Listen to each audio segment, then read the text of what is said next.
వద్దు, ప్రమాదకరం, ఈ కోణంలో వద్దని చెప్తున్నాను, తీసేసేయి, వద్దు, వదిలిపెట్టేసేయి. అప్పుడు చెప్పచ్చు తండ్రి సంస్కారానికి సంబంధించి. కనుక విత్తము, రూపము, బంధువులు, దీన్నే ఈ వెనకాతల ఉండేటటువంటి వంశక్రమము అని పిలుస్తారు. ఈ వంశక్రమంలో పిల్ల యొక్క బంధుజనం ఎటువంటి వాళ్ళు కొద్దిగా పరిశీలనం చెయ్యవలసి ఉంటుంది. ఎందుకు చెయ్యవలసి ఉంటుంది అని అడిగింది శాస్త్రం. ఆయన ఒక్కడు మంచివాడైనా అన్నదమ్ములందరూ పరమనాస్తికులు, నాస్తిక మత ప్రచారం చేసేటటువంటి వాళ్ళు, ఎవరికి ఇంట్లో పూజామందిరం అన్నది లేనివాడు, అందరూ కూడా శాస్త్ర విరుద్ధమైనటువంటి వాక్కులు పలికేటటువంటి వాళ్ళు, ఎవ్వరికి ధర్మమునందు నిష్ఠ లేని వాళ్ళైతే నువ్వు పిల్లని తెచ్చుకోవడంలో కొంచెం జాగ్రత్త పడిపో అని చెప్పింది శాస్త్రం. ఇందుచేత బంధుగణం మిగిలిన వాళ్ళందరూ అటువంటి వాళ్ళైనప్పుడు వీడు రేపొద్దున్న నీ పిల్లని తీసుకుని ఎవరింటికైనా వెళ్ళి మారిపోవచ్చు. నేను ఈ మాటలు వేదం చెప్తే ఏమో అనుకున్నానండి, నాకు కొన్ని ఉత్తరాలు వస్తుంటాయి. నేను ఒక ఉత్తరం చదివి, ఒక్క నా భార్య చదువుతుంది, నేను చదువుతుంటాను, మేమిద్దరమే చదువుతుంటాం ఆ ఉత్తరాలు. ఒక ఉత్తరం చదివి నేను ఆశ్చర్యపోయాను. నిజంగా ఆ తండ్రి నాకు రాశాడు ఉత్తరం. ఆ కొడుక్కి పెళ్లి చేసి ఇవాళ ఎంత యాతన పడుతున్నాడో, ఆ అమ్మాయి అతన్ని ఎటువంటి స్థితికి తీసుకొచ్చిందో రాసుకుని నేనేం చేయగలను. ఆయన చేసుకున్న తప్పది. కోడల్ని ఎంచుకునేటప్పుడు బంధుగణం అటువంటి వాళ్ళన్న పరిశీలన చెయ్యవలసిన బాధ్యత తండ్రిదే అని చెప్తోంది శాస్త్రం. ఆయన చెయ్యలేదు. చెయ్యకపోవడం వల్ల ఇవాళ పతనం అయిపోయాడంతే. అవైదికం, నాస్తికం ఇవి చెప్పేటటువంటి బంధుగణం ఉన్నారని తెలిస్తే, అదే పనిగా మాట్లాడి బోధ చేస్తారని తెలిస్తే అక్కడికి పిల్లని తెచ్చుకోవద్దని చెప్పి. ఎందుకనంటే ఆ పిల్ల రేపొద్దున మా బాబాయ్ మాట నాకు వేదవాక్కు నువ్వెవడం అంటే ఏమైపోతాడు, కొడుకు ఏమైపోతాడు, తండ్రి ఏమైపోతాడు. చాలా కష్టం. వదిలిపెట్టడం అన్నది, వదిలించుకోవడం అన్నది లేదు. అందుకే marry in Heist and repent at leisure అంది శాస్త్రం. పెద్దల నిర్ణయం అనడానికి కారణం అదే. కాబట్టి విత్తము, రూపము, బంధుజనము, ఈ మూడిటితో పాటుగా నాలుగవది గమనించవలసినది శీలము. శీలము అంటే ప్రవర్తన. ఆ అమ్మాయికి సహజంగా ఏమిష్టం. నాకు ఒక ఆయన ఒక ఇంటర్వ్యూకి వెళ్ళి ఒక ఆశ్చర్యకరమైన మాట చెప్పాడు. ఆయన చాలా ప్రిపేర్ అయిపోయి ఇంటర్వ్యూకి వెళ్ళాడు. ఇంటర్వ్యూకి వెళ్తే అక్కడ పర్సనల్ మేనేజర్ అన్నాడు ఇంటర్వ్యూ చేస్తూ, ఒక్కటే ప్రశ్న, what are your strengths, what are your weaknesses అని అడిగాడు ఆయన. ఈయన ఏమీ చెప్పలేకపోయాడు. ఎందుకంటే ఆయన అలా ప్రిపేర్ అవ్వలేదు. గేట్వే ఆఫ్ ఇండియా ఎక్కడుంది, లేకపోతే ఈ కంపెనీ ప్రోడక్ట్స్, లేకపోతే తను చదువుకున్న సబ్జెక్టు అన్ని ప్రిపేర్ అయ్యి వెళ్ళారు. What are your strengths, what are your weaknesses అని అడిగాడు ఆయన. This is my strength, this is my weakness అని ఆయన చెప్పలేకపోయాడు. తన గురించి తనకి తెలియదు. ఒక 2 నిమిషాలు చూసి ఓకే యు మే గో అన్నాడు అంతే. మిగిలిన టెస్టాల్లో నెంబర్ 1 ఆయన, కానీ అతనికి ఉద్యోగం ఇవ్వలేదు. అంటే తన గురించి తనకి తెలియదు అతనికి. అలా ఆడపిల్లని ఇంటికి తెచ్చుకునేటప్పుడు ప్రధానంగా చూడవలసింది శీలము. శీలం అంటే స్వభావము. ఆ అమ్మాయి స్వభావం ఎటువంటి స్వభావమై ఉన్నది. పొడగిట్టని వాళ్ళని ఒక మాట ఉంటుంటుంది లోకంలో. ఆ పొడగిట్టని స్వభావాలు అనుకోండి చాలా ఉపద్రవంగా ఉంటాయి. ఆ పొడగిట్టని స్వభావమా కొంతమందిది ఎలా ఉంటుంది అంటే చిల్లుకుండా, దానికి అర్థం ఉండదు ఆ వితరణకి. ఇంకా ఇవాళ 5 రూపాయలు వస్తే వెంటనే సాయంకాలం పకోడీలు వేసుకుని 10 మంది పెట్టేస్తాం, తినేసేసి రూపాయి ఇంక ఉండకూడదు. ఉంటే రాత్రి గుండెల మీద కూర్చుని గుద్దేస్తుంది అది. అటువంటి దైవ స్వభావం ఉన్నా ప్రమాదమే. అందుకని ఈ స్వభావమును పరిశీలించు. పెద్దలకి తెలుస్తుంది. ఒక 2 మాటలు మాట్లాడితే పసిగెడతారు వాళ్ళు. అయితే ఇంటర్వ్యూ చేసిన వాడు ఉద్యోగం ఇస్తే కంపెనీకి ఎసెట్గా ఎలా ఉండగలుగుతున్నాడు ఒక ఎంప్లాయీ, వాళ్ళు చెప్పగలరు పెద్దలు. కాబట్టి ఆ శీలమును పట్టుకో. నీ కొడుకు స్వభావానికి ఆ అమ్మాయి స్వభావానికి సరిపోతుంది అనుకుంటే ఈ 4 చూడు. ఈ 4 చూసి సంబంధాన్ని నిశ్చయం చేసుకో. దీనికి వెనక నక్షత్రాలు, గ్రహాలు, జాతకం, ఆ అమ్మాయి యొక్క సంతాన స్థానం, సౌభాగ్య స్థానం, అలాగే పురుషుడి యొక్క ఆయుర్దాయం, వీటన్నింటినీ కూడా పరిశీలనం చేస్తారు. ఇద్దరికి పడతాయా పడవా, నాడీ పొంతన, నక్షత్రాల పొంతన, ఇవన్నీ చూస్తారు. ఇది జ్యోతిష శాస్త్ర సంబంధం అనుకోండి. చూసిన తరువాత సుముహూర్త నిర్ణయం చేస్తారు. ఈ సుముహూర్త నిర్ణయం చేసే ముందు మాత్రం 3 జాగ్రత్తగా చూసుకుని నిషేధం పెట్టుకోమని చెప్పింది. ఇవి బాహ్యంలో దొరికేవి. అసలు సంబంధానికి వెడుతున్నామనేటప్పుడు ముందు చూడవలసిన 3 చూసి సంబంధం విషయం అడగాలి. ఒకటి సపిండ. సపిండ అంటే ఆమె అన్నదమ్ములు కాని అక్క చెల్లెళ్ళు కాని అయ్యే ప్రమాదం ఉందా, ఎటువైపు నుంచైనా అలా వస్తుందా. ఎటువైపు నుంచి అయినా చాలా, ఈ మాట మీరు చాలా జాగ్రత్తగా పట్టుకోవాలి. ఇది నేను వేదిక మీద కానీ దీని గురించి చెప్పాను అనుకోండి, భయపడతారు కొన్ని మీరు. అందుకని నేను అసలు చెప్పను ఈ మాట గురించి. ఎటువైపు నుంచి చాలా దూరదృష్టితో చూసినప్పుడు ఆ అమ్మాయి ఎప్పుడూ మీకు అక్క చెల్లెలు కానీ అన్నదమ్ముడు కానీ కాకూడదు. వరసలు మారిపోయే అవకాశం ఉండే పని ఎన్నడూ చేయకూడదు. అలా కానీ చేశారనుకోండి, పొరపాటున ఆ పిల్ల ఒక్కొక్కసారి తనకి కూతురు తనకి చెల్లెలు అయిపోతుంది భార్య. ఒక్కొక్క ప్రమాదకర సందర్భంలో అది తండ్రి ముందు పసిగట్టి చూడాలి. ఇది నాకు చెప్పడానికి కొన్ని పరిమితులు ఉన్నాయి. నేను చాలా భయపడుతున్నాను ఈ విషయం వేదిక మీద కానీ చెప్పాను అనుకోండి, కొన్ని కుటుంబాలు దెబ్బతింటాయి. అందుకని నేను ప్రయత్నపూర్వకంగా ఆ మాట కానీ ఉచ్చరించేస్తే, నేను చెప్పేస్తే నేను అంత పాపం చేసిన వాడిని అయిపోతానేమో నాకు భయం ఉంది. అందుకని నేను అది మాత్రం చెప్పలేను. అది వ్యక్తిగత సమస్య కాబట్టి అలాంటిది ఏదైనా వచ్చినప్పుడు మీరు దూరదృష్టితో పసిగట్టగలరు. ఈ అమ్మాయికి వరస మారిపోతుందా, రేపు పొద్దున్న ఇలాంటి పిల్లని చేసుకుంటే ఈ అమ్మాయి ఉన్న పరిస్థితుల వల్ల వరస మారే అవకాశం ఉందా, ఆ అమ్మాయి కొద్ది కాలం తర్వాత వరస మారి కూతురో వరస మారి చెల్లెలో అవుతుంది కొన్ని సందర్భాల్లో. అలా అయ్యే అవకాశం ఉందంటే ఆ పిల్ల జోలికి వెళ్ళకూడదు, తెచ్చుకోకూడదు కోడలుగా. అది సపిండ అంటారు. రెండోది సగోత్ర. సగోత్ర అంటే ఒకటే గోత్రం, సప్రవర. ఒక్కొక్కసారి గోత్రం ఒకటై ఉంటుంది, ప్రవర ఒకటై ఉండదు. అప్పుడు మినహాయింపు ఇవ్వచ్చు అని చెప్పింది శాస్త్రం. నేను ఒక పెళ్లికి వెళ్ళాను, ఇలాంటి పెళ్లికి. అది ఇద్దరిది గోత్రాలు ఒకటి, ఇంటి పేర్లు కూడా ఒకటి. ఇదేమిట్రా, ఇదేం అన్యాయం రా అని అడిగాను నేను. కానీ ఋషులు వేరు, ప్రవర వేరు. అలా ప్రవర ఒక్కొక్కసారి గోత్రాలు వేరైనా ప్రవర ఒకటైపోతుంది. ప్రవర ఒకటైపోయింది అనుకోండి, ఋషి సంతానంలో వాళ్ళు అన్నదమ్ములు అక్క చెల్లెళ్ళు అవుతారు. చేసిన వాడు పాపం మట్టి కరిపించేస్తుంది వాడిని. అన్నా చెల్లెలు సంసారం చేసినట్టు అవుతుంది. భయంకర సంతానం భయంకరమైనటువంటి ఉగ్రమైనటువంటి స్థితిలోకి వెళ్ళి ఐశ్వర్య భ్రష్టత్వాలు వస్తాయి, లేనిపోని ప్రమాదాలు వస్తాయి కుటుంబాలకు. అందుకని అటువంటి పని చేయకూడదు. కాబట్టి సపిండ, సగోత్ర, సప్రవర ఈ మూడు చాలా జాగ్రత్తగా చూడాలి. ఇవి చూడడం నీకు తెలియకపోతే నీ ఇంటి పెద్దల్ని తీసుకుని వెళ్ళు అని చెప్పింది. నీ ఇంట్లో ఉన్న పెద్దల్ని తీసుకుని వెళ్ళి ఈ మూడు సరిపోతాయా ముందు చూసి అప్పుడు వెళ్ళు సంబంధానికి. ఇప్పుడు సంబంధం కుదర్చడం అన్నది కుదిర్చేటప్పుడు ఇంటి యజమానికి ఆడపిల్ల తండ్రికి మగపిల్లవాడి తండ్రి కూడా మూడిటిని బాగా గుర్తు పెట్టుకుని సంబంధం కుదర్చాలి.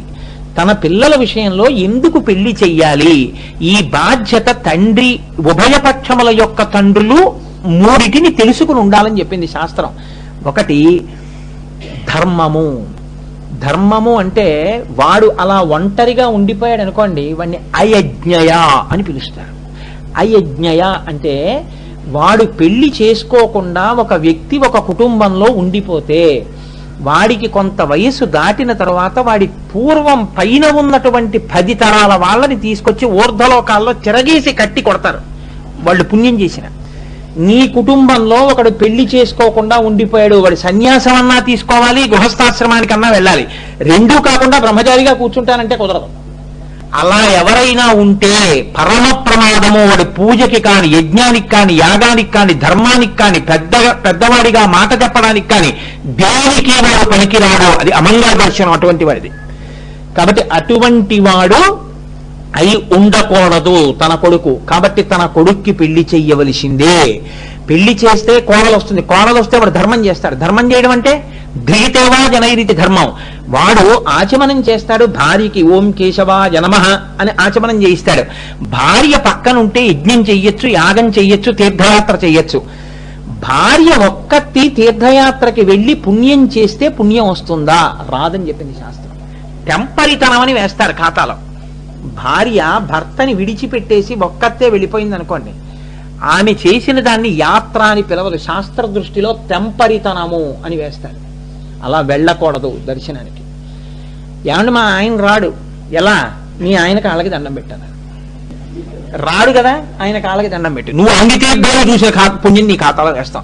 నీకు పుణ్యమా కావాలి, యాత్రకు వెళ్ళడమా కావాలి? నేను మీకు అందుకే చెప్పా, శాస్త్రం ఎప్పుడూ భద్రతని దృష్టిలో పెట్టుకుంటుందని చెప్పాను. తప్పించి నీ కర్మంతం, మీ ఆయన రాడా నీ కర్మ అని ఎప్పుడు చేతులు దులుపుకోదు. మీ ఆయనకో నమస్కారం చేయాలి, కలిపే ఉంచింది. మీరు గుర్తుపెట్టుకోండి. ఈ విషయమా అయితే వెళ్ళిపో, విడాకులు కనలేదు అయితే మీ ఆయనకో నమస్కారం చేయండి అంతే. అయ్యా మీరు ఎక్కడికి రారు, ఏమి భాగ్యవంతురాలు నిజంగా మీ వంటి భర్త అనో నమస్కారం చేయి. ఎవరు ఎక్కడికి వెడుతున్నారో తలుచుకుని, ఓహో మీరు ఇంటికి వెడుతున్నారా, ఏమో మీరు రావచ్చు కదా, ఏ పాపం మా వారికి అంత అవదండి, ఖాళీ లేదు, లేకపోతే ఆయనకి రావాలని ఉంటుందను, ఆయన తీసుకెళ్ళండి అనకు, ఖాళీ ఉండదండి అని ఆయనకు నమస్కారం చేసుకో చాలు. నువ్వు వెళ్ళొచ్చిన పుణ్యం నీ ఖాతాలో వేస్తాం, తీసుకెళ్ళని పాపం వాడి ఖాతాలో వేస్తాం. భర్త ఒక్కడూ తీర్థయాత్రకు వెళ్ళొచ్చా? వెళ్ళకూడదు. భర్త భార్యని వదిలి తీర్థయాత్రకు వెళ్ళొచ్చా? మహాపాపం అని చెప్పింది శాస్త్రం. భార్యని వదిలిపెట్టేసి భర్త ఒక్కడే తీర్థయాత్రకు వచ్చాడనుకోండి, ఏ కారణం వల్లనైనా సరే చిటికిని వేలు పట్టుకుని నిన్ను ఉద్ధరిస్తాను, నిన్ను ధర్మంలో తిప్పుతాను, నిన్ను పైకెత్తుతానని చెప్పి విడిచిపెట్టి బాధ్యతారాహిత్యంతో తానొక్కడు తీర్థయాత్రకు వెడతాడా? ఇక్కడ ప్రమాణ భ్రష్టత్వం చేశాడు కాబట్టి వీడికి పుణ్యం వెయ్యద్దు, వీడి ఖాతాలో మహాపాపం వేసేసేయమని చెప్పాడు. నేను అందుకే చెప్పా, శాస్త్రానికి అలా పురుషుడు స్త్రీ అని ఏమి దానికి పేచీలు పక్షపాతాలు ఉండవు. కాబట్టి ఆయన వెడుతున్నాడంటే ఆవిడ కూడా వెడుతోంది, అంతే. దంపతులుగానే వెడతారు. అందుకే మనకి నదీ స్నానాలు చేసేటప్పుడు దంపతీ స్నానాలు అన్నారు. ఏ కారణం చేతనైనా భార్యతో కలిసి వెళ్ళడానికి ఇక జీవితంలో అవకాశం లేదు అన్న పరిస్థితి వస్తే అప్పుడు ఒక్కసారే పురుషుడు వెళ్ళవచ్చు. ఆమె ఏ దీర్ఘవ్యాధిగ్రస్తురాలో అయిపోతే ఆయన వెళ్ళి స్నానం చేసి ఆవిడ జాకెట్ ఒకటి మొల్లో పెట్టుకుని బొడ్డులో దోపుకుని చేస్తే అప్పుడు ఆయన చేసిన పుణ్యంలో భాగం ఆవిడికి వేసేస్తారు. అప్పుడు కూడా ఆవిడ వెళ్ళలేదని ఆవిడనేం తప్పు పట్టరు, భర్త ఉద్ధరిస్తాడు. అందుకే భర్త భార్యని పథంలో పైకి ఎక్కించాలి ఎప్పుడూను. అందుకే ఒక మహాపురుషుడికి ఇల్లాలవడం అంటే ఎన్ని జన్మల అదృష్టమో ఉంటే తప్ప పుణ్యాత్ముడికి ఇల్లాలు కాలేదు. కనుక చూడండి, ఇవి దృష్టిలో పెట్టుకుని ఆఖరిదేది కామము. ఆకలి ఎంత సహజమో, దాహము ఎంత సహజమో, బడలిక ఎంత సహజమో, నిద్ర ఎంత సహజమో, మనుష్య మనస్సుకు కామము అంత సహజమో. నేను చెప్పట్లేదు, వేదం చెప్తోంది. వేద మంత్రాల్లో, వివాహ మంత్రాల్లో, చాలా మంత్రాల్లో స్పష్టంగా ఏమని చెప్తారో తెలుసా అండి? కామము కొరకు, కామమును ధర్మబద్ధము చేయుట కొరకు నేను ఈమెను క్షేత్రముగా స్వీకరించుతున్నాను అని చెప్తారు. అంటే ఉన్నది ఉన్నట్టు చెప్తారు అగ్నిహోత్రం దగ్గర. కామమునకు తాళలేవు కాబట్టి ఇప్పుడు ఆ కామము ధర్మబద్ధం చెయ్యాలి. ధర్మబద్ధం చెయ్యాలంటే ఒక క్షేత్రాన్ని ధర్మబద్ధంగా స్వీకరిస్తాడు. స్వీకరించి ఇప్పుడు కామోపభోగము ఆమె ఎందు కలిగితే ఇప్పుడు దోషము లేదు అని చెప్పింది శాస్త్రం. ఆయనకేం దోషం లేదు, అది పరమ ధర్మమే. ఆ స్త్రీతో ఆయన పొందిన కామోపభోగము ఆయన చేసిన ధర్మంలో ఒకటి, పరమ ధర్మమూర్తి ఆయన. కాబట్టి ఈ మూడిటిని దృష్టిలో పెట్టుకుని ఉండాలి. పిల్లల్ని కన్నవాడు పిల్లలు పెరుగుతున్నప్పుడు, పిల్లలు పెరుగుతున్నా కూడా తాను తన భార్యతో కలిసి సంతోషంగా కాలం గడిపేస్తూ ఆవిడితో ముచ్చట్లాడుతూ ఎదుగుతున్న తన పిల్లల యొక్క పెళ్లి ప్రస్తావన తేనివాడు మహాపాపి అని చెప్పింది శాస్త్రం. నేను నా నోటితో చెప్పలేను, నాకు చెప్పడానికి కూడా సిగ్గేస్తోంది. కానీ నేను మీకు ఒక మాట చెప్తే అటువంటి తండ్రిని ఎంత దారుణంగా మాట్లాడిందో మీకు చెప్తాను. అంటే భద్రత చూడడం అంటే మీకు చెప్తాను, నన్ను మన్నించెదరుగాక నేను ఈ మాట చెప్పినందుకు. ఆడపిల్లకి యుక్త వయస్సు వచ్చేస్తున్నా కూడా పెళ్లి సంబంధాలు చూడనటువంటి తండ్రికి ఏ పాపం వేశారో తెలుసా అండి? తన కూతురు ఋతుస్రాపపు నెత్తురు 3 రోజులు 3 దోషిళ్లు తాను తాగిన పాపం వేస్తారు. నీ చెప్పానేమో వేదమంత్రాలు చూస్తాను, అబద్ధాలు చెప్పానేమో. ఆడపిల్ల తండ్రిది అంత బాధ్యత. ఆడపిల్లకి సంబంధం వెతకడం తప్పుకుంటాడేమో, కర్తవ్యాన్ని అంత గట్టిగా పెట్టేసింది శాస్త్రం. ఆడపిల్లని విడిచిపెట్టి తల్లి కాని తండ్రి కాని సంబంధములు చూడకుండా ఉండిపోతే ఆ గృహము పాపగృహం అయిపోతుంది. తండ్రి ఎంత తొందరగా వీలైతే, యుక్త వయస్సు వచ్చింది అనుకున్నప్పుడు 1 ఏడాది ముందు పెళ్లి చేస్తే వచ్చిన నష్టం ఏం లేదు.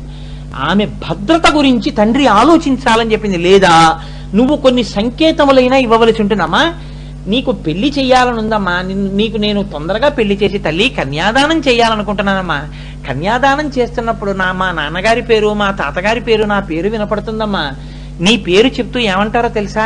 కోటేశ్వర శర్మ పుత్రీం అంటారమ్మా. అలా చెప్తూ ఉండగా నేను కన్యాదానం చేస్తే నేను ఇప్పుడు పొంగిపోతానా అని ఉందమ్మా మనసులో అని నువ్వు అంటూ ఉండాలి కనీసం.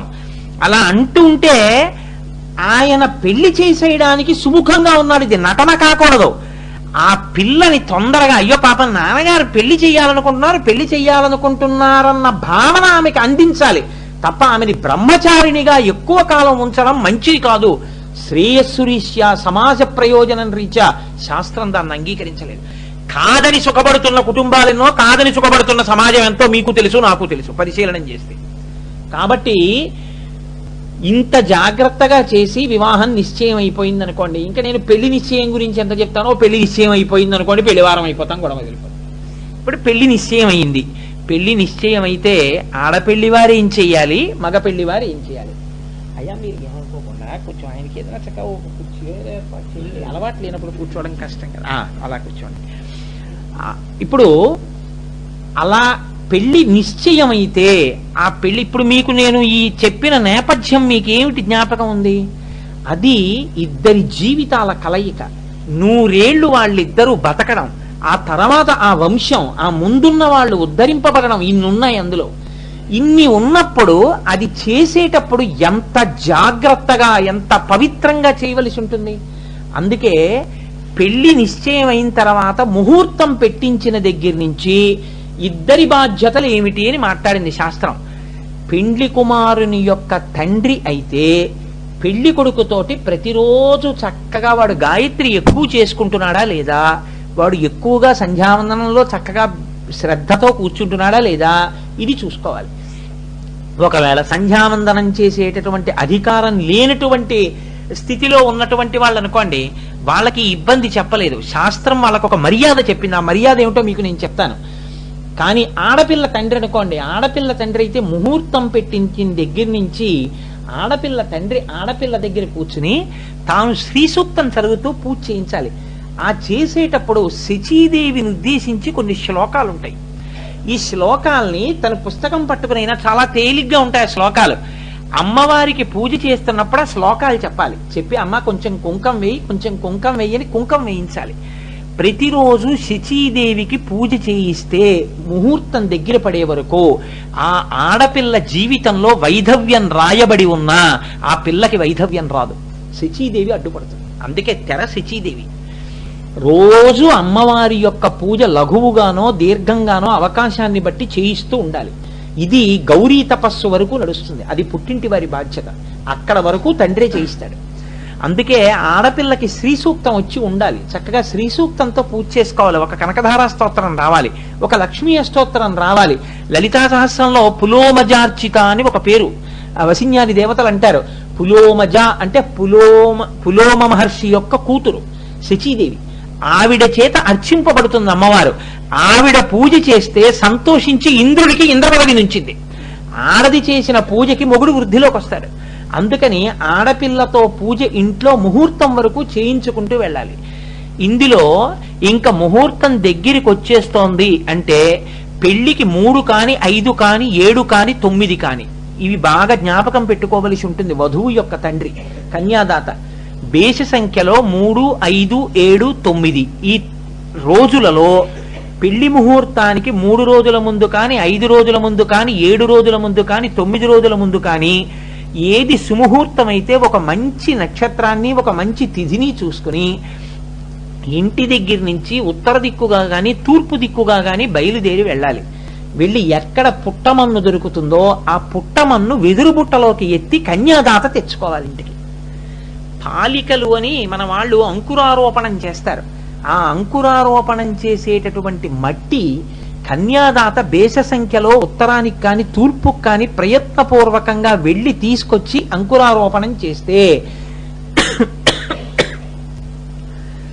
నిస్సంతువు ఆమె సంతానము కలగదు అని ఉన్నప్పటికీ కూడా ఈ మట్టిలో మొక్కలు ఎలా పెరిగి పెద్దవవుతాయో ఆవిడ కడుపున బిడ్డలు అలా పుడతారు, అమ్మవారు అనుగ్రహిస్తుంది. అందుకని బేస సంఖ్యలో ఉన్న రోజుల్లో వెళ్ళి మట్టి తేవాలి పుట్టమన్ను. సరే పుట్టమన్ను తీసుకొచ్చి పాలికలు తీసుకొచ్చి పంచపాలికలు అంటారంటే 5 మూకుళ్ళు తీసుకొస్తారు. తెచ్చి కన్యాదాత జాగ్రత్త పెట్టుకుంటాడు. ఆడపిల్ల తండ్రి మొట్టమొదట తెచ్చుకోవలసినది ఏది అంటే పెళ్లిలో పుట్టమన్ను తీసుకురావడంతో మొదలు. కానీ ఇవాళ మనం చూస్తున్నాం చాలా పెళ్లిళ్లలో అసలు ఇది చేసేవాళ్లే నాకు కనపడరు. ఆ పాలికలు ఇష్టం వచ్చినట్టు విడిచిపెట్టి వెళ్ళిపోతారు. 16 రోజుల పండగ అన్నది దేనికో తెలుసా అండి? వధూవరులకు కాదు. మనకి తెలియక ఇవాళ వధూవరులకు 16 రోజుల పండగ చేస్తున్నాం. వధూవరులకు 16 రోజుల పండగ కాదు. 16 రోజుల పండగ ఎవరికంటే పాలికలకి. నా స్నేహితుడు ఒకడు పాలికల పట్ల అమర్యాదతో చాలా తక్కువ భావనతో చూస్తే నాకు చాలా కోపం వచ్చింది కూడా ఒకసారి. ఎందుకు ఇలా ప్రవర్తిస్తున్నాడని, ఆ పాలికలు నా ఇంట్లో పెడితే నేను రోజు సంధ్యావందనం నీళ్లు పోసి పెంచేవాడు. నా పిల్ల నన్ను మామయ్య గారు అని పిలిచినందుకు ఆ పిల్ల వృద్ధిలోకి రావాలని. అతనికి తెలియకపోతే పోయరే, నన్ను బావగారని పిలిచాడు కాబట్టి అతను వృద్ధిలోకి రావాలని నేను పోసి పెంచాను ఆ పాలికల్ని. కాబట్టి పాలికల కొరకే 16 రోజుల పండగ, ఇంకొక దానికోసం కాదు. పాలికలు అంత గొప్పవైతే పాలికల మన్ను ఎంత గొప్పదై ఉంటుంది. అంటే పుట్ట మన్ను తెచ్చుకోవాలి, ఎక్కడ మన్ను పడితే అక్కడ మన్ను తీసుకురాకూడదు, వెళ్ళి తీసుకొచ్చి ఇంట్లో పెడతాడు. వరుడికి నిశ్చయం అయిపోయిన తర్వాత వివాహం, ఇంకా పెళ్లికి బయలుదేరుతున్నాడు అనగా దానికి ముందు సమావర్తనము స్నాతకము అని చేస్తారు. యజ్ఞోపవీతం ఉంటే, యజ్ఞోపవీతం లేనటువంటి వాళ్ళు అనుకోండి, అంటే ఒకవేళ బ్రాహ్మణేతరులు సంధ్యావందన అధికారం లేనటువంటి కులం అయితే అప్పుడు ఏం చెయ్యాలని అడిగింది శాస్త్రం. దానికి ఇక్కడ వీళ్ళకి స్నాతకం ఎలా చేస్తారో సంధ్యావందనం లేనటువంటి వాళ్ళకి స్నాతకంతో సమానమైనటువంటి క్రతు ఒకటి విధించింది, అది చెయ్యమని చెప్పింది. పెళ్లి కొడుకుని కూర్చోపెట్టి గోళ్లు తీస్తారు, గోళ్ల తీత సంబరం అని గోళ్లు తీస్తారు. తీసుకొచ్చి ఆ గోళ్లు తీసేసిన తర్వాత ఇవాళ రేపు ఏం చేస్తున్నారంటే ఆ పెళ్లి కొడుక్కి గోళ్లు తీసేసి తలస్నానం చేయిస్తారు. తలస్నానం చేయించేసి వాడికి ఏదో తలపాగా అవి కట్టేసేసి పెళ్లికి సిద్ధం చేస్తారు. కానీ అలా చెయ్యకూడదు అని చెప్పింది. వాడిని ఏం చెయ్యాలి అంటే, వాడికి సువాసినులు 5వ తనం ఉన్నటువంటి వాళ్ళు గంధం తీస్తారు ఇంట్లో. ఇతనికి గోళ్లు తీసే లోపల వాళ్ళు ఎక్కువ గంధం తీసి సిద్ధం చేస్తే ఆ సువాసినులు వచ్చి తల్లి వరస వాళ్ళు, పిన్ని వరస వాళ్ళు, అక్క వరస వాళ్ళు, వదిన వరస వాళ్ళు, గురువు గారి భార్య కానీ వస్తే గురుపత్ని, కొడుకుతో సమానంగా చూసి ఒళ్ళంతా గంధం రాస్తారు. గంధం రాసిన తర్వాత తండ్రి వరస వాళ్ళు, అంటే పినతండ్రి, పెద్ద తండ్రి, మేనమామ, వీళ్ళొచ్చి గోళ్ళు తగలకుండా వేళ్లతోటి నిలువు సారికలకు ఇయ్యాలి. అంటే ఆ గంధం రాస్తారు కదండి, ఇలా 3 వేళ్లతోటి ఇలా అంటే సారికలు పడతాయి పచ్చి గంధం మీద, అది ఆరుతుంది ఒంటికి. ఆరితే గంధం మరకలతో ఉంటాడు అతను. ఈ గంధం మరకలతో పిల్లవాడు ఎండిన తరువాత అప్పుడు పిల్లవాడికి తలస్నానం చేయించమన్నారు. మంగళ స్నానం అంటారు దాన్ని. కొంతమంది ఈ మంగళ స్నానం చేయించేటప్పుడు ఏం చేస్తారంటే, ప్రత్యేకం కొమ్మరి వాళ్ళ దగ్గరికి వెళ్ళి ఒక రకమైనటువంటి కుండలు తీసుకొస్తారు. ఐరేణి కుండలా ఏదో ఉంటుందని పేరు, అరివేడి కుండలనే ఆ కుండలు తీసుకొస్తారు. తీసుకొచ్చి ఆ కుండల్లో నీళ్లు పోసి ఆ నీళ్లతో స్నానం చేయిస్తారు. బ్రాహ్మణేతరులకు ఉండేటటువంటి మంగళ స్నాన విధానం అది. చేసిన తర్వాత పిల్లవాడికి కొత్త బట్టలు కట్టి తలపాగా చుట్టి, ఒకవేళ బాసికం కానీ తలకి కట్టేటటువంటి అలవాటు ఉంటే ఆ బాసికాన్ని ఎవరు పడితే వాళ్ళు కట్టకూడదు. ఒక్క శైవారాధకులు మాత్రమే కట్టాలి, విష్ణు ఆరాధకులు బాసికం కట్టకూడదు. శివ పూజ చెయ్యడంలో బాగా ప్రతీతి కలిగిన వాళ్ళు ఎవరుంటారో, శివభక్తులు ఎవరుంటారు, ఎందుకంటే విష్ణువుని అల్లుడుగా చూస్తారు. శివభక్తులైనటువంటి వారు తలకి బాసికం కడతారు. ఆ బాసికం కట్టి ఈ పిల్లవాడిని కూర్చున్న వాడిని భుజాల మీద ఎత్తాలి, పైకి ఎత్తి వాడిని ఇంట్లోంచి వీధిలోకి తీసుకొస్తారు. తీసుకొచ్చి వాడిని ఒక వాహనం మీద కూర్చోపెడతారు. సాధారణంగా అది గుర్రం కానీ ఏనుగు కానీ ఇటువంటివి. ఈ రోజుల్లో అయితే ఒక కారులో కూర్చుంటే తప్పేం లేదు. తల్లి వరస వాళ్ళు, పిన్ని వరస వాళ్ళు, గురుపత్ని ఒకవేళ వచ్చి ఉంటే గురుపత్ని, ఇటువంటి వాళ్ళు ఆ రోజున వంట బ్రాహ్మణుల చేత పదార్థాలు తయారు చేస్తారు. అన్నం, బూరెలు, అపూపములు అంటారు, అప్పాలు, బెల్లంతో చేసినటువంటి పిండి వంటలు వండి ఇవన్నీ పళ్ళేల్లో పట్టుకుని వెనకాతలు పెడతారు. వెళ్ళేటప్పుడు ఈ పిల్లవాడు కొంత దూరం వెళ్ళిన తర్వాత జమ్మి చెట్టు ఎక్కడ కనపడుతుందో ఆ జమ్మి చెట్టు కంటికి కనపడగానే వాహనం దిగిపోవాలి. దిగిపోయిన తర్వాత ఈ పిల్లవాడి మీద ఒక పట్టు ఆచ్ఛాదనాన్ని కప్పుతారు. మధ్యలో కర్ర పెట్టి 4 పెద్దలు చుట్టూ పట్టుకుంటారు.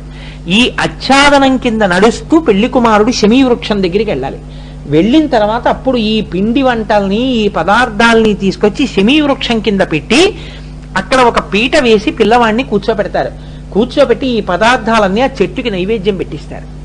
శమీ వృక్షానికి నైవేద్యం పెట్టిస్తే తెలిసి కానీ తెలియక కానీ ఆ పిల్లవాడు సంధ్యావందనానికి బదులుగా స్నానం చేసిన తర్వాత భగవన్నామాలు చెప్పవలసి ఉంటుంది.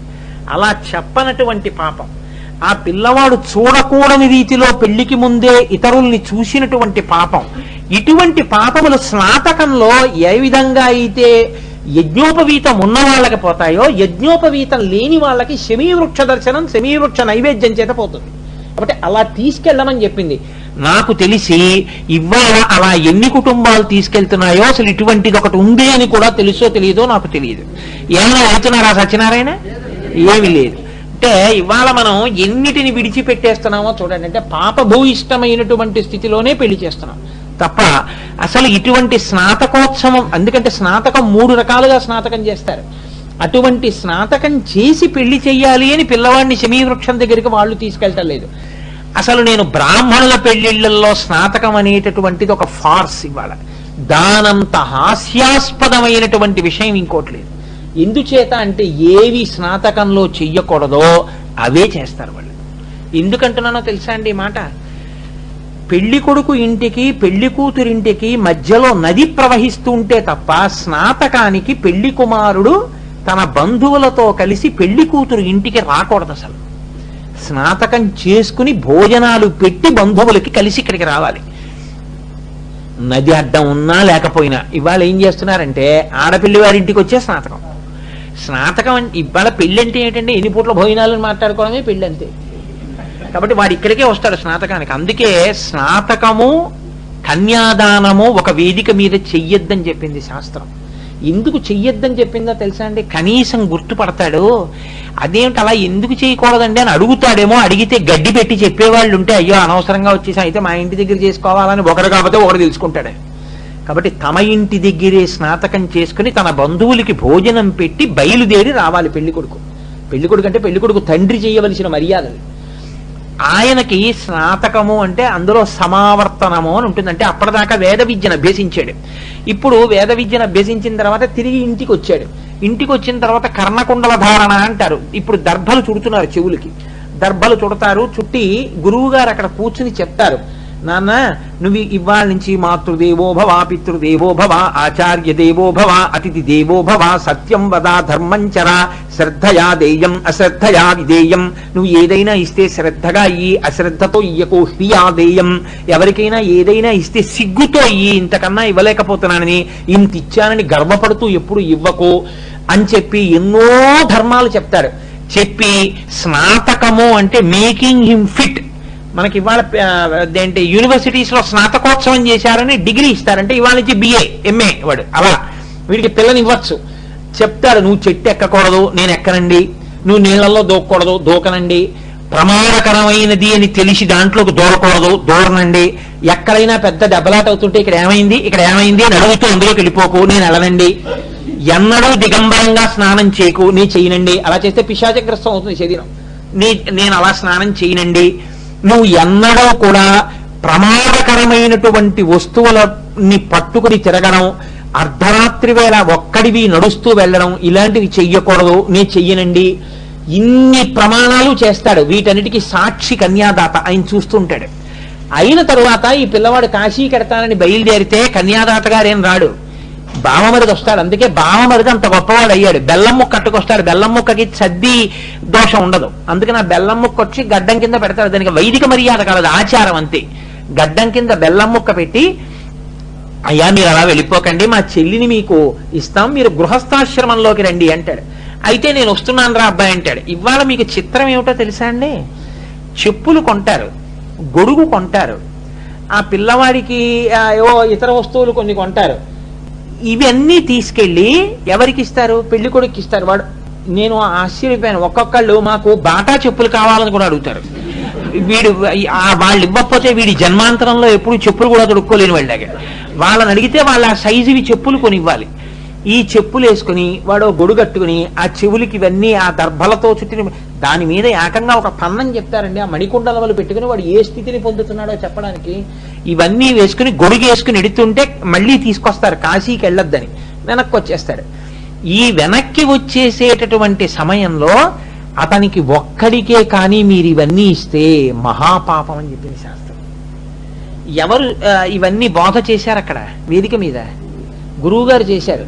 ఆ గురువు గారికి ఛత్రం వేసుకునే అధికారం ఎవరిది అంటే గురువు గారు ఒక్కరిది. గురువు గారు శిష్యుడు కలిసి వెడుతున్నప్పుడు గొడుగు ఎవరు వేసుకోవాలంటే గురువు గారే. గురువు గారు శిష్యుడు కలిసి గుళ్ళో పెడితే ఎవరికి గొడుగు వేయాలంటే ఈశ్వరుడికి. పల్లకీలో శివుడు వెళ్తుంటే ఆయనకి వెయ్యాలి, పల్లకీలో విష్ణు వెడుతుంటే ఆయనకి వెయ్యాలి. గురువు గారు కూడా గొడుగు వేసుకోకూడదు. అలాగే ప్రదక్షిణం చెయ్యాలంతే. తప్పించి గొడుగు వేసుకుని టోపీలు పెట్టుకుని ప్రదక్షిణం చేయకూడదు. ఈశ్వరుడి కళ్యాణం కానీ ఏదైనా జరుగుతుంటే టోపీలు అవి పెట్టుకుని ఎదురుగుండా ఉండకూడదు. మొన్న అందుకే ఎవరో వీడియో వాడు ఎవరో న్యూస్ ఛానల్ వాడు వచ్చి మనం కళ్యాణం చేస్తుంటే టోపీ పెట్టుకుంటే తీసాకలు పారేయమని చెప్పాను నేను. మర్యాదే ఈశ్వరుడు ముందు. మనమెవరం శిరస్త్రాణం పెట్టుకోకూడదు ఆయన ముందు. కాబట్టి గురువు గారికి దానం చేయించి తర్వాత తాను పట్టుకోవాల్సిన గొడుగు చెప్పులు వచ్చింది గురువు కోసం వచ్చాయి, లోకంలో ఎవరి కోసం రాలేదు. పరశురాముడి తల్లి పరశురాముడి తండ్రి ఆడుకుంటుంటే సూర్యుడు ప్రచండ భానుడయ్యాడు. ఆవిడ బడలిపోయింది. ఏమలిసిపోయావన్నాడు అంటే, అబ్బా ఎండ తాకిడి అంది ఆవిడ. కాల్చేస్తాను సూర్యుడిని, మా ఆవిడ ఆడుతుంటే కాలు ఇంత తాపం కలిగేట్టు చేస్తాడా అని చూశాడు ఆయన. సూర్యుడు పరిగెత్తుకొచ్చి, అయ్యో బాబోయ్ అలా ప్రకాశించడం నా ధర్మం అండి, మీ ఆవిడ దసిపోయిందని నా మీద కోప్పడతారేంటి, మీకోసం సృష్టించాడు 2 వస్తువులని సృష్టించాడు. సూర్యుడి సృష్టి బ్రహ్మ సృష్టి కావు చెప్పులు గొడవు. అందుకని ఈ 2 సూర్య భగవానుడు పరశురాముడి యొక్క తల్లి కోసం సృష్టించాడు, రేణుకాదేవి కోసం. అందుకని ఈ రెండిటిని ముందు గురువు గారికి దానం చేయాలి, గురువు గారికి ఇచ్చి తర్వాత వరుడికి ఇవ్వాలి. నాకు చెప్పండి ఎంతమంది కొంటున్నారు 2 జతలు? ఎవరూ కొనరు. అంటే మన పెళ్లి ఎక్కడ మొదలు అంటే గురువుని అవమానించడంతో మొదలు. ఇది మన పెళ్లి. ఇవాళ మనం ఎందుకు పెళ్లి చేస్తున్నామో, ఎవరు మర్యాద చెప్తున్నారో, ఎవరు సంసారంలో ఉండమని చెప్పాడో, ఎవరు ఇవన్నీ నేర్పాడో స్నాతకంలో, వాడికి ఓ చెప్పుల జత వాడికి ఓ గొడుగు ఇచ్చేవాడు లేడు. బ్రహ్మస్థానంలో ఎవరుండి స్నాతకం చేయించారో వారికి ఇవ్వాలి. ఆ సభలో ఒకవేళ గురువు గారు కానీ ఉంటే ఆ గురువు గారికి దానం చేయాలి. వాటిని గురువు గారు ఇదేంటి నేను చెప్పులు దానం పుచ్చుకోకూడదు అనకూడదు. స్నాతకానికి గురువు గారు కానీ పెడితే గురువు గారికి చెప్పులు గొడుగు ఇచ్చారనుకోండి, పుచ్చుకోవలసిందే, మర్యాద అంతేది. ఎందుకంటే బ్రాహ్మణులు లేచి ఆశీర్వచనం చేస్తారు. అయ్యా చూడకూడనివి చూశాను, కాముకులైన స్త్రీలతో తెలియక మాట్లాడాను, ఆడవాళ్ల వంక దుష్టబుద్ధితో చూశాను, తాంబూలం వేసుకున్నాను, తలకాయ దువ్వుకున్నాను, గడ్డం చేసుకోకూడదు కానీ క్షవరం చేసుకున్నాను, తల దువ్వుకున్నాను, ఇవేవీ చేయకూడదు. బ్రాహ్మణ వివాహం చేసుకోవాలి అంటే బ్రాహ్మణుడైన వాడు ఇవేవీ చేసుకోకుండా ఉంటేనే పిల్లనివ్వమన్నారు. అసలు అలాంటి పిల్లాడు ఎక్కడ దొరుకుతాడు? అందుకని స్నాతకం చేస్తారు వాడికి.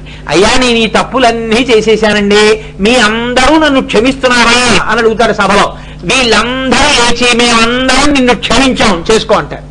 అంటే అప్పుడు వాడి పెళ్లికి సిద్ధపడతారు. దానికి స్నాతకోత్సవం అని పేరు. అసలు స్నాతకోత్సవం ఒక తంతు. నన్ను క్షమించండి నేను ఇలా అన్నానని ఏమనుకోవద్దు. 199 పెళ్లిళ్ళలో చేసే స్నాతకానికి అర్థమే లేదు ఇవాళ. ఎందుకంటే అసలు స్నాతకం చేసుకునేటటువంటి పెళ్లి కొడుకు సంధ్యావందనం చేయడం వాడికి రాదు.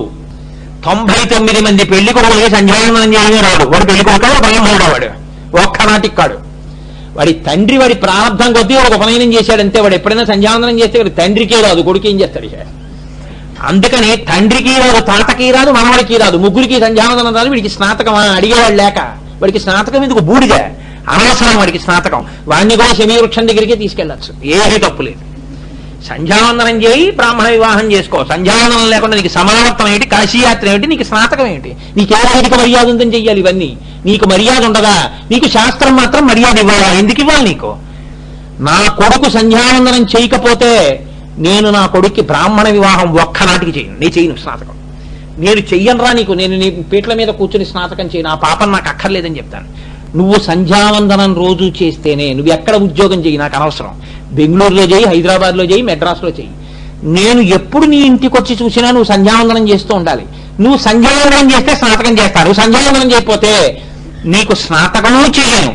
నీకు పెళ్లి చెయ్యవలసినటువంటి అవసరం నాకు లేదు. ఎందుచేత అంటావేమో, తండ్రినేమో కానీ బ్రాహ్మణ వివాహం చెయ్యాలి కాబట్టి నీకు చేద్దామంటే లేని స్థితిలో నువ్వు ఉన్నావు.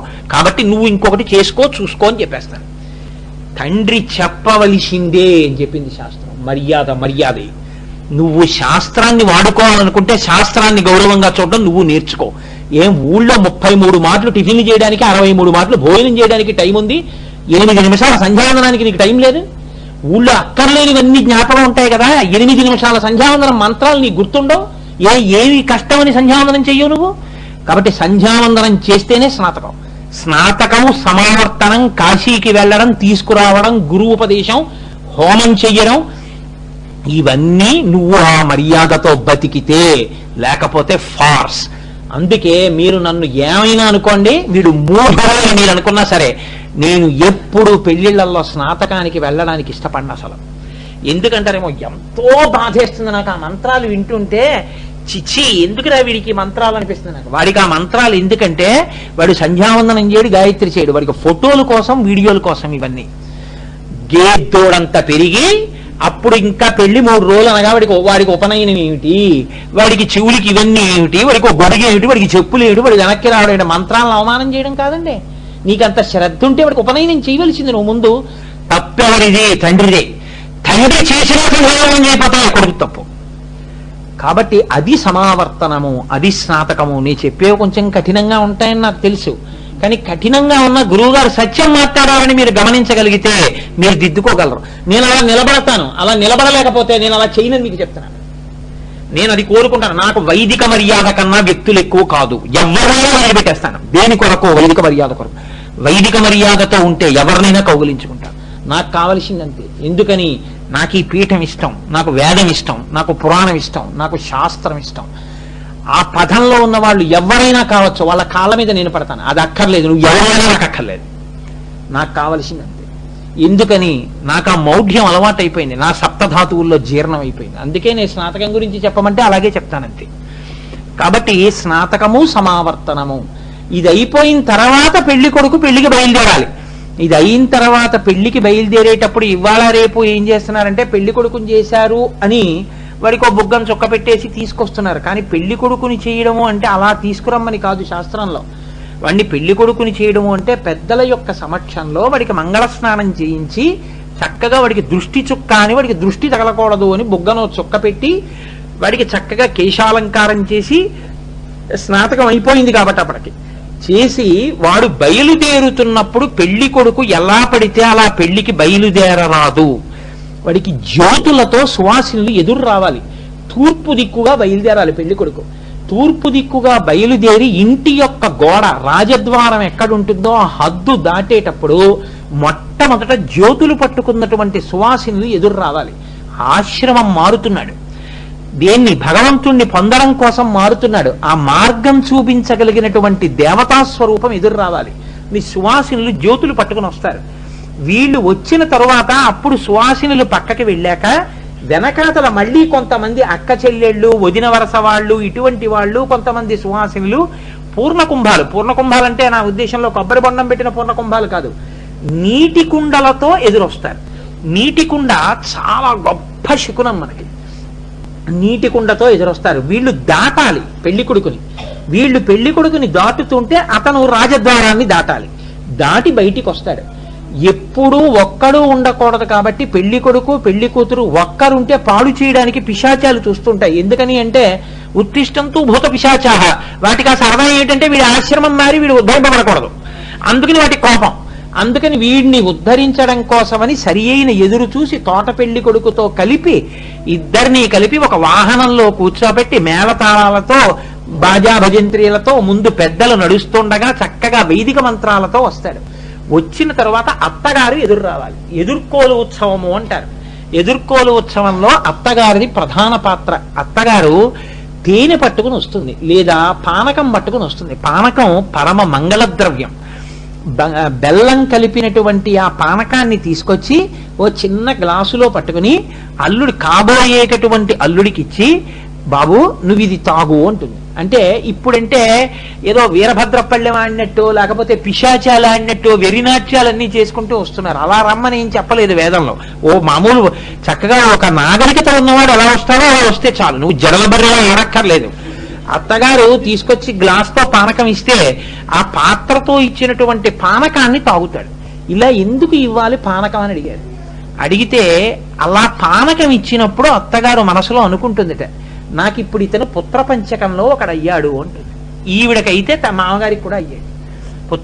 పుత్రపంచకం అంటే 5 కొడుకుల్లో ఇతను ఒక కొడుకు అవుతాడు, ఆమె తల్లి అవుతుంది. ఎలా అంటే కన్న తండ్రి కన్న తల్లి వాళ్ళిద్దరూ కొడుక్కి మొదటి స్థానంలో ఉంటారు. రెండో వాళ్ళు ఉపనయనం చేసిన వాళ్ళు. ఉపనయనం స్నాతకం ఒకళ్ళే చేస్తారు.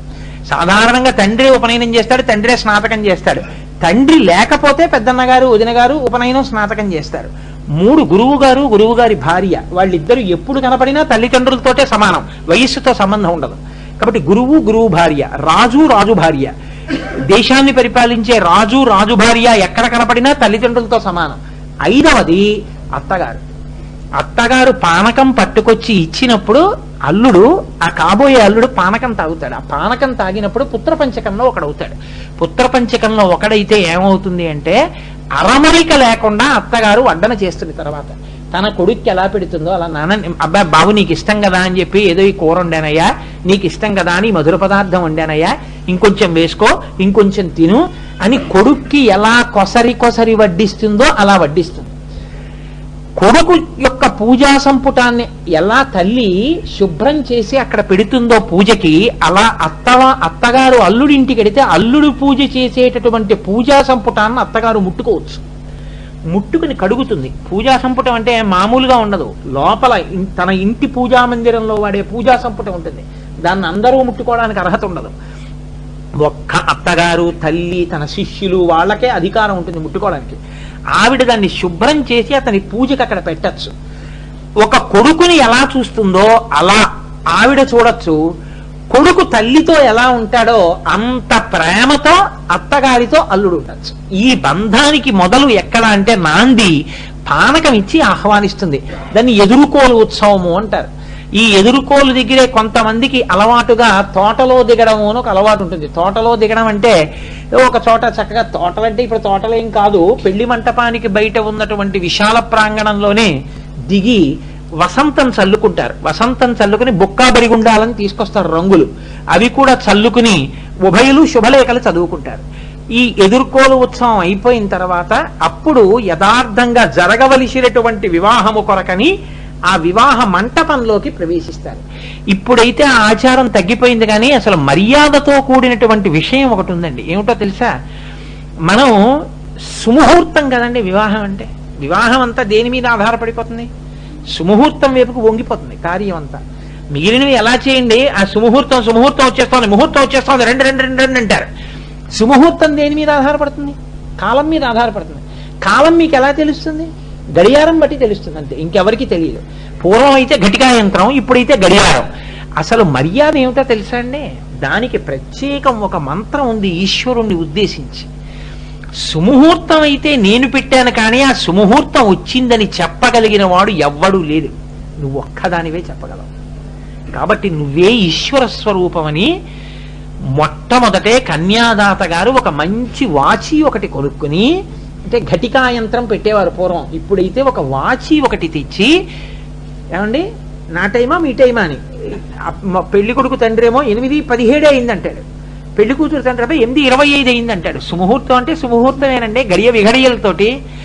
ఈ ఇబ్బంది రాకుండా ఏది ఖచ్చితమైన సమయమో దాంతో నువ్వు సిద్ధం చేసుకుని పసుపు కుంకాలతో పూజ చేసి అక్కడికి తీసుకొచ్చి ఒక గడియారాన్ని పెట్టాలి వివాహ మంటపంలో. పెట్టి దానికోసం ప్రత్యేకంగా ఒక శ్లోకం ఉంటుంది. ఓ ఘటికా యంత్రమా, నీవే బ్రహ్మ, నీవే విష్ణువు, నీవే శివుడు, నీవే శక్తి. ఇప్పుడు నువ్వు చెప్పేటటువంటిదే సుముహూర్తం. నువ్వు చెప్పిన ఈ సుముహూర్తానికే నా కూతురు యొక్క సౌభాగ్యాన్ని, సంతానాన్ని నమ్మి నేను క్రతువు నడిపిస్తున్నాను. కాబట్టి నువ్వు ఈశ్వరుడవై ఈ కార్యాన్ని పూర్తి చెయ్యి అని ప్రార్థన చెయ్యాలి. పువ్వు వేసి అక్కడ పెట్టాలి దాన్ని. నేనైతే అంటాను, ప్రతి పెళ్లిలో అలా ఒక వాచి తీసుకెళ్ళి అక్కడ పెట్టాలి, ఒక గడియారం అక్కడ పెట్టుకోవాలి. మీరు చెప్పండి, మీరు సుముహూర్తం కావాలంటే ఎవరు చెప్తారండి? వాచీలు లేకుండా సుముహూర్తం చెప్పానండి ఎవరు చెప్తారు? అప్పుడు 1:27 అయిందని చెప్పేవాడు ఎవరన్నా ఉన్నాడా? వాచీలు తీసేస్తే ఎవ్వరూ చెప్పలేడు. నేను గోపాలకృష్ణ గారు చెప్తారు ఎవరన్నా? ఎవ్వరూ చెప్పరు. వాచీయే చెప్తుంది. వాచీయే చెప్పినప్పుడు అదేనండి బ్రహ్మస్వరూపం. అసలు వివాహానికి అంతటికి పెద్ద దిక్కు ఎవరంటే ఆ వాచీయే. లీలావతి, భాస్కర లీలావతి కథలో ఘటికా యంత్రం వల్లే కదా కొంప మునిగిపోయింది. అందుకని ఒక గడియారాన్ని తీసుకొచ్చి కొంచెం పసుపు కుంకం అక్షతలు వేసి ఒక శ్లోకం చెప్పి, అయ్యా నేను ఘటికా యంత్రం పెట్టుకున్నానని చెప్పుకోవాలి కన్యాదాత గారు. అంటే అయ్యా మీ అందరూ ఇలా చూడకండి బాబు, మీ వాచీలు ఎలా ఉన్నాయని నేను పెట్టాను ఘటికా యంత్రం అని చెప్తుంది. ఇప్పుడు ఆ ఘటికా యంత్రం వంక చూసుకుంటూ ఉంటాడు సుముహూర్తం కోసమని. కాబట్టి ముందు దాన్ని తీసుకొచ్చి అక్కడ నిక్షేపిస్తారు. నిక్షేపించి వివాహ మంటపం అంతా మావిడాకులు కట్టి తూర్పు ముఖంగా పిల్లవాడు కూర్చునేటట్టు ఆడపిల్ల గౌరీ తపస్సు చేయడానికి కూర్చోపెడతారు. ఈ వివాహ మంటపంలోకి రావడానికి ముందు ఆడపిల్ల పెళ్లి కూతుర్ని చేయడం అని ఒక సంబరం చేస్తారు. ఈ పెళ్లి కూతుర్ని చేయడం వైదిక క్రతువు కాదు, తండ్రి బాధ్యత. తండ్రి పెళ్లి కూతుర్ని చేసే రోజు ఉదయం కూడా, ఇవాళ ఏమైపోతుందంటే వీటన్నిటిల్లోనూ తండ్రి పాత్ర లేదు. తండ్రి ఎక్కడో తిరుగుతుంటాడు బజార్లో, లేకపోతే ఆ వీధిలో కూర్చుని అదే పనిగా కాఫీలు తాగుతుంటాడు, వచ్చిన వాళ్ళకి షేక్ హ్యాండ్లు ఇస్తుంటాడు, అంతే ఆయన పని. అసలు ఈయన కూర్చుని పూజ చేయించాలి. పూజ చేయించిన తర్వాత ఆడపిల్ల చక్కగా కూర్చుని వచ్చినటువంటి సువాసినుల్లో కొంతమందికి ఉప్పు దానం చెయ్యాలి. ఆ రోజున మేము పుచ్చుకో అనకూడదు. రేపు మా అమ్మాయి పెళ్లికి చేయిస్తాను, పుచ్చుకోవాలి. సువాసినులు లవణ దానం చేస్తారు, ఉప్పు పుచ్చుకోవాలి. బెల్లం దానం చేయిస్తారు, బెల్లం పుచ్చుకుంటారు. కొంతమందికి నల్లపూసల హారాలు దానం చేస్తారు, పుచ్చుకోవాలి. ఓపిక ఉంటే మంగళసూత్రాలు చేయించి అమ్మవారి పాదాల మీద పెట్టి తీసి కొంతమందికి మంగళసూత్రాలు ఇస్తారు, పుచ్చుకోవాలి.